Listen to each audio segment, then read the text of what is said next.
പിതാവിൻ്റെയും പുത്രൻ്റെയും പരിശുദ്ധാത്മാവിൻ്റെയും നാമത്തിൽ ആമേൻ.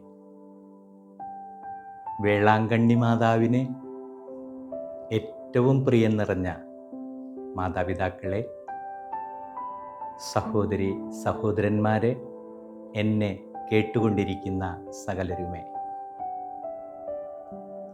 മാർച്ച് മാസം 2026 പരിശുദ്ധ അമ്മയുടെ സന്ദേശങ്ങളാണ് നമ്മൾ കേട്ടുകൊണ്ടിരിക്കുന്നത്. ഇത് 11ാമത്തെ സന്ദേശമാണ്. വിശുദ്ധ ബെർണാദിൻ്റെ ഒരു പ്രാർത്ഥനയുണ്ട്. എത്രയും ദയയുള്ള മാതാവേ, അങ്ങേ സങ്കേതത്തിൽ ഓടിവന്ന് അങ്ങേ സഹായം അപേക്ഷിച്ച് അങ്ങേ മാധ്യസ്ഥം തേടിയവരിൽ ഒരുവനെപ്പോലും ഉപേക്ഷിച്ചതായി കേട്ടിട്ടില്ല എന്ന് അങ്ങ് ഓർക്കണമേ. കന്യകളുടെ രാജ്ഞിയായ കന്യകെ, ദയയുള്ള മാതാവേ, ഈ വിശ്വാസത്താൽ ധൈര്യപ്പെട്ട് അങ്ങേ തൃപ്പാദത്തിങ്കൽ ഞാൻ അണയുന്നു. വിലപിച്ച് കണ്ണുനീർ ചിന്തി പാപിയായ ഞാൻ അങ്ങേ ദയാധിക്യത്തെ കാത്തുകൊണ്ട് അങ്ങേ തിരുസന്നിധിയിൽ നിൽക്കുന്നു. അവതരിച്ച വചനത്തിൻ മാതാവേ, എൻ്റെ അപേക്ഷകൾ ഉപേക്ഷിക്കാതെ ദയാപൂർവം കേട്ടരുളണമേ. ആമേൻ. കാലം ചെയ്ത വിശുദ്ധ ഫ്രാൻസിസ് പാപ്പ പറയുന്നത് ഇപ്രകാരമാണ്: ദൈവം മനുഷ്യരുടെ ഇടയിൽ പ്രവർത്തിക്കാൻ ആഗ്രഹിക്കുമ്പോൾ അവിടുന്ന് ആരുടെയും മുഖം നോക്കാറില്ല. അവിടുന്ന് ആഗ്രഹിക്കുന്ന വ്യക്തികളെ അവിടുന്ന് തിരഞ്ഞെടുക്കുന്നു, അവരിലൂടെ തൻ്റെ സന്ദേശം അറിയിക്കുന്നു. നമുക്കറിയാം, ബംഗാൾ ഉൾക്കടലിൻ്റെ തീരത്തുള്ള ഒരു വലിയ തീർത്ഥാടന കേന്ദ്രമാണ് വേളാങ്കണ്ണി. തമിഴ്നാട്ടിലെ വേളാങ്കണ്ണി എന്ന തീർത്ഥാടന കേന്ദ്രം നാഗപട്ടണത്തിന് അടുത്താണ്. പരിശുദ്ധ അമ്മ 16ാം നൂറ്റാണ്ടിൽ തുടങ്ങി ഇവിടെ സജീവമാണ്. പരിശുദ്ധ അമ്മ തന്നെ വെളിപ്പെടുത്തി കൊടുത്തത് ഇപ്രാവശ്യം ഒരു ഹൈന്ദവ ബാലനാണ്. ചരിത്രം വായിക്കുമ്പോൾ നമുക്ക് അത്ഭുതകരമായിട്ട് പരിശുദ്ധ അമ്മ തനിക്ക് വസിക്കാനായിട്ടുള്ള ദേവാലയങ്ങളെ സൃഷ്ടിക്കുന്നതിൽ കാണിക്കുന്ന ആ വലിയ കാര്യങ്ങൾ നമുക്ക് മനസ്സിലാക്കാൻ സാധിക്കും. ഒരു വലിയ ധനികന് പാലും കൊണ്ടുപോകെ ഒരു ഹൈന്ദവ ബാലൻ ക്ഷീണിതനായി ഒരു കുളത്തിനരികെ ഇരുന്നു. അവിടെ പരിശുദ്ധ അമ്മ പ്രത്യക്ഷപ്പെട്ട് തൻ്റെ പുത്രനോടൊപ്പം തൻ്റെ പുത്രന് പാല് നൽകുമോ എന്ന് ചോദിച്ചു. ബാലൻ യാതൊരു ശങ്കയും കൂടാതെ തൻ്റെ കൊച്ചു പാത്രത്തിൽ നിന്ന് ബാലന് പാല് നൽകി. പരിശുദ്ധ അമ്മ സന്തോഷത്തോടെ ബാലന് നന്ദി പറഞ്ഞ് യാത്രയായി. ഹൈന്ദവ ബാലൻ വളരെ തിടുക്കത്തിൽ യജമാനൻ്റെ വീട്ടിലേക്ക് പുറപ്പെട്ടു. അവിടെ ചെന്ന് താൻ വൈകിയതിൻ്റെ കാരണം പറയുകയും പാലിൽ കുറവ് വന്നതിന് ക്ഷമ ചോദിക്കുകയും ചെയ്തു. ധനികനായ മനുഷ്യൻ ബാലനെ കുറേ നേരം വഴക്കു പറഞ്ഞു. പക്ഷെ പാൽപാത്രം തുറന്നപ്പോൾ ആ ധനികനെ പോലും അത്ഭുതപ്പെടുത്തിക്കൊണ്ട് പാൽപാത്രം കവിഞ്ഞൊഴുകാൻ തുടങ്ങി എന്നാണ് ചരിത്രം പറയുക. ബാലനെയും കൂട്ടി പരിശുദ്ധമ്മ പ്രത്യക്ഷപ്പെട്ടയിടത്തേക്ക് യജമാനൻ പുറപ്പെട്ടു. ചില ചരിത്ര വാക്കുകൾ പറയുന്നത് ബാലൻ അവിടെ കിടന്ന് അമ്മാ അമ്മ എന്ന് ഉറക്കെ വിളിച്ചു. പരിശുദ്ധമ്മ വീണ്ടും പ്രത്യക്ഷയായി. അന്നു മുതൽ ആ കുളത്തിനരികിലേക്ക് ജനങ്ങളുടെ പ്രവാഹമായിരുന്നു. ഇന്ന് മാതാക്കുളം അല്ലെങ്കിൽ അമ്മക്കുളം എന്നറിയപ്പെടുന്ന പ്രസ്തുത കുളത്തിൽ നിന്ന് വെള്ളം ശേഖരിക്കാനായിട്ട് രോഗികൾക്ക് സൗഖ്യം ലഭിക്കുന്ന, അതുപോലെ എല്ലാവിധ അസുഖങ്ങളാലും വരുന്നവർക്ക് ആശ്വാസം ലഭിക്കുന്ന ഒരു തീർത്ഥ ജല പ്രവാഹമായിട്ട് ഇന്നും അത് നിലനിൽക്കുന്നു. വീണ്ടും 16-ാം നൂറ്റാണ്ടിൻ്റെ അവസാനം ചരിത്രം പറയുന്നത് മുടന്തനായ മോര് വിൽക്കുന്ന ഒരു ബാലന്, അതും ഹൈന്ദവ ബാലൻ തന്നെയാണ്, വീണ്ടും പരിശുദ്ധ അമ്മ പ്രത്യക്ഷപ്പെട്ട് തൻ്റെ മകന് മോര് കൊടുക്കാനായിട്ട്, ചില രേഖകൾ പറയുന്നത് വെണ്ണ കൊടുക്കാൻ ആവശ്യപ്പെട്ടെന്നാണ്. അപ്പോഴും ആ ബാലൻ വളരെ സന്തോഷത്തോടെ വെണ്ണ കൊടുത്തു, മോര് കൊടുത്തു. അപ്പോൾ പരിശുദ്ധ അമ്മ പറഞ്ഞു, മോൻ പോയി നാഗപട്ടണത്തുള്ള ആ ധനികനായ മനുഷ്യനോട് അമ്മയ്ക്ക് വേണ്ടി ഇവിടെ ഒരു ദേവാലയം പണിയണമെന്ന് പറഞ്ഞു. ബാലൻ വളരെ വിഷമിച്ച് പറഞ്ഞു, അമ്മേ, ഞാൻ അവിടെ വരെ എങ്ങനെ പോകും, ഞാൻ മുടന്തനാണ്. പരിശുദ്ധ അമ്മ അവനോട് എഴുന്നേറ്റ് നിൽക്കാൻ പറഞ്ഞു. അവൻ്റെ കാലുകൾ സൗഖ്യം പ്രാപിച്ചു. അവൻ ആ ധനികൻ്റെ വീട്ടിലേക്ക് പോയി. ചില രേഖകൾ പറയുന്നത് അതേ ദിവസം തന്നെ ഈ ധനികനായ മനുഷ്യനും ഒരു സ്വപ്നമുണ്ടായി എന്നാണ്. ധനികനായ വീട്ടിൽ അദ്ദേഹത്തിൻ്റെ വീട്ടിൽ ചെന്ന് ഈ ബാലനായിട്ടുള്ള ഈ മോര് വിൽപ്പനക്കാരൻ പറഞ്ഞു, പരിശുദ്ധ അമ്മ താങ്കളോടൊരു ദേവാലയം പണിയാൻ പറഞ്ഞു. അപ്പം പരിശുദ്ധ അമ്മ എങ്ങനെ ഇരിക്കുമെന്ന് ചോദിച്ചപ്പോൾ ബാലൻ അവിടെ കണ്ട പരിശുദ്ധ അമ്മയുടെ രൂപം നോക്കി പറഞ്ഞു, ദേ ഇതുപോലെയുള്ള ഒരു സ്ത്രീയാണ് എന്നെ കാണാൻ വന്നത്. ഇപ്രാവശ്യവും ധനികനായ മനുഷ്യൻ ബാലനെയും കൂട്ടി അവിടെ ചെന്നു. പരിശുദ്ധ അമ്മയെ കണ്ടു. അവിടെ ഒരു ദേവാലയം പണിതു, ഒരു ഓലമേഞ്ഞ ഒരു ദേവാലയം. അത് പരിശുദ്ധ അമ്മയുടെ വേളാങ്കണ്ണി മാതാ തീർത്ഥാടന കേന്ദ്രമായിട്ട് അന്നു മുതൽ ഉയരുകയായിരുന്നു. അന്നു മുതൽ ബംഗാൾ ഉൾക്കടലിൻ്റെ തീരത്തുള്ള ആർക്കും വേണ്ടാത്ത, എല്ലാവരാലും തഴയപ്പെട്ട സ്ഥലം പരിശുദ്ധാത്മാവിൻ്റെ, പരിശുദ്ധ അമ്മയുടെ, പരിശുദ്ധ മാതാവിൻ്റെ തീർത്ഥാടന കേന്ദ്രമായിട്ട് ഉയരുകയായിരുന്നു. ഈ മുടന്തനായ ബാലന് സൗഖ്യം നൽകിയതോടെയാണ് പരിശുദ്ധ അമ്മയെ, വേളാങ്കണ്ണി മാതാവിനെ ആരോഗ്യമാതാവ് എന്ന് വിളിക്കാനായിട്ട് തുടങ്ങിയത്. വീണ്ടും ചരിത്രപ്രസിദ്ധമായിട്ടുള്ള മൂന്നാമത്തെ അത്ഭുതം നടന്നു. 1650 17-ാം നൂറ്റാണ്ടിൻ്റെ ആരംഭത്തിൽ സെപ്റ്റംബർ 8-ാം തീയതി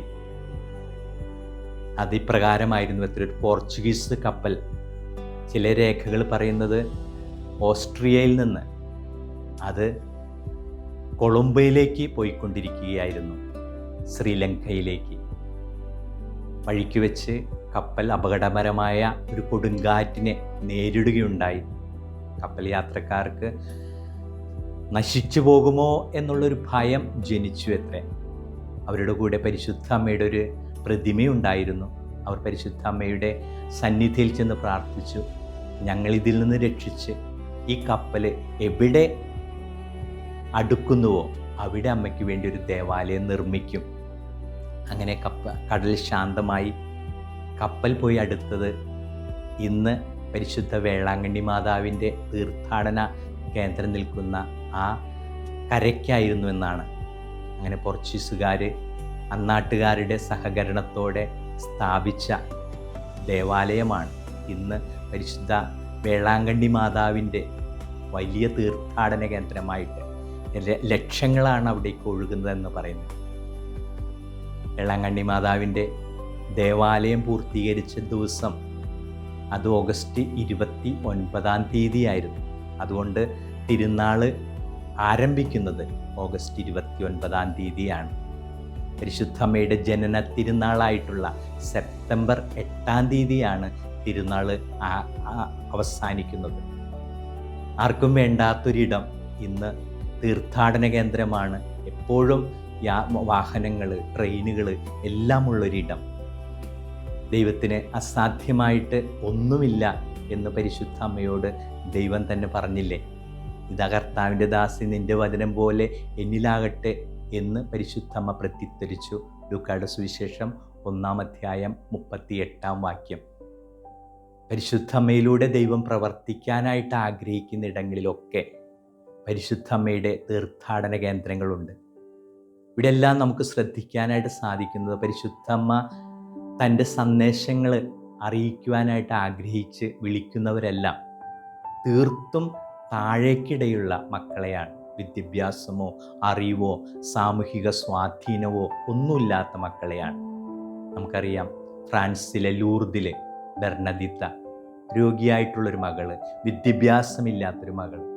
അവളിലൂടെയാണ് ഇന്ന് ഫ്രാൻസിലെ ലൂർദ് എല്ലായിടത്തും അറിയപ്പെടുന്ന ഒരു സ്ഥലമായിട്ട് തീർന്നത്. ഫാത്തിമ 3 കുട്ടികൾക്ക് 8, 9, 10 വയസ്സുള്ള ലൂസിയ, ഫ്രാൻചെസ്കോ, ജസീന്ത, ഇടയക്കുട്ടികൾ, അവരിലൂടെയാണ് ഇന്ന് ഫാത്തിമ ഉയർന്നു വന്നത്.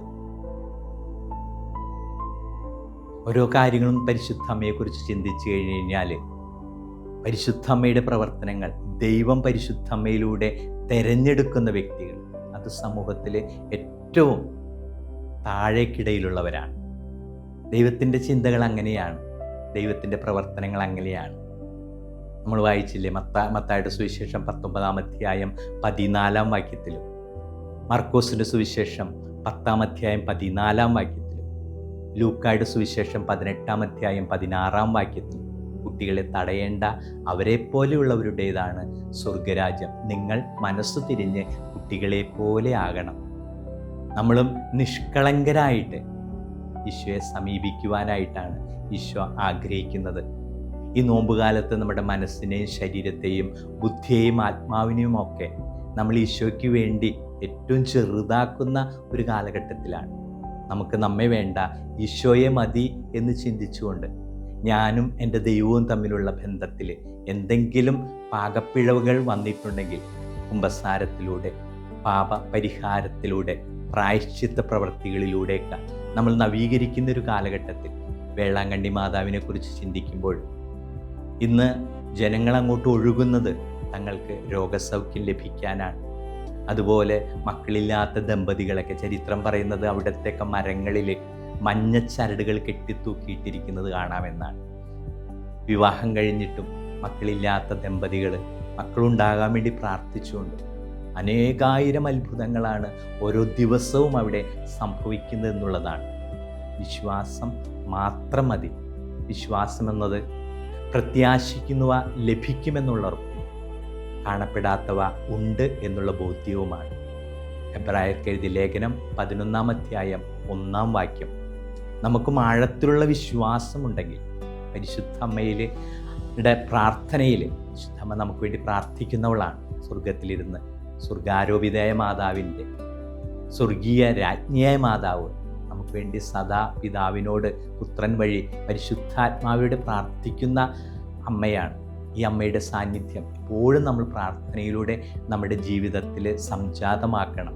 രോഗസൗഖ്യം ലഭിക്കാനായിട്ട്, നമ്മുടെ കുടുംബത്തിൽ പ്രശ്നങ്ങളും ബുദ്ധിമുട്ടുകളും കഷ്ടപ്പാടുകളൊക്കെ ഉണ്ടാകുമ്പോൾ ഈ അമ്മയോട് നിരന്തരമായിട്ട് പ്രാർത്ഥിക്കുവാനായിട്ട്.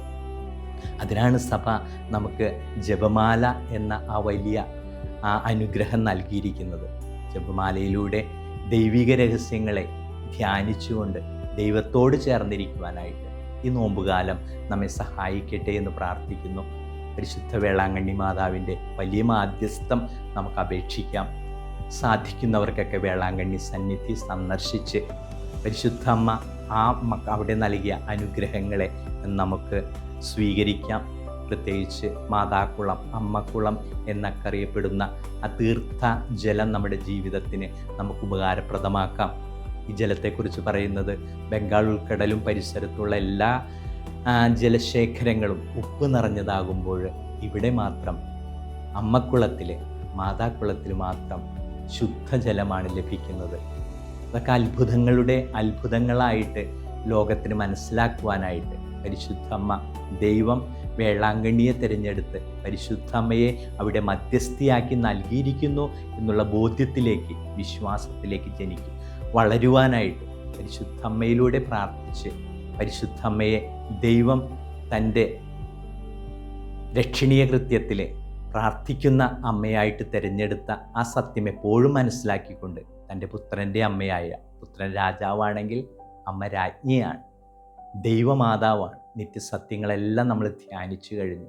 ഈ അമ്മയിലൂടെ, അമ്മയുടെ പ്രാർത്ഥനകളെ നമ്മൾ നിരന്തരം അമ്മയുടെ മാധ്യസ്ഥത്തിലൂടെ നമുക്ക് യാചിക്കാം. അമ്മ എപ്പോഴും നമുക്ക് വേണ്ടി പ്രാർത്ഥിച്ചുകൊണ്ടിരിക്കുന്നുണ്ട്. ഈ നിമിഷവും അമ്മ നമുക്ക് വേണ്ടി പ്രാർത്ഥിച്ചുകൊണ്ടിരിക്കുകയാണ്. പ്രത്യേകമായിട്ട് രോഗികളായിട്ടുള്ള എല്ലാവരെയും വേളാങ്കണ്ണി മാതാവിന് നമുക്ക് സമർപ്പിക്കാം.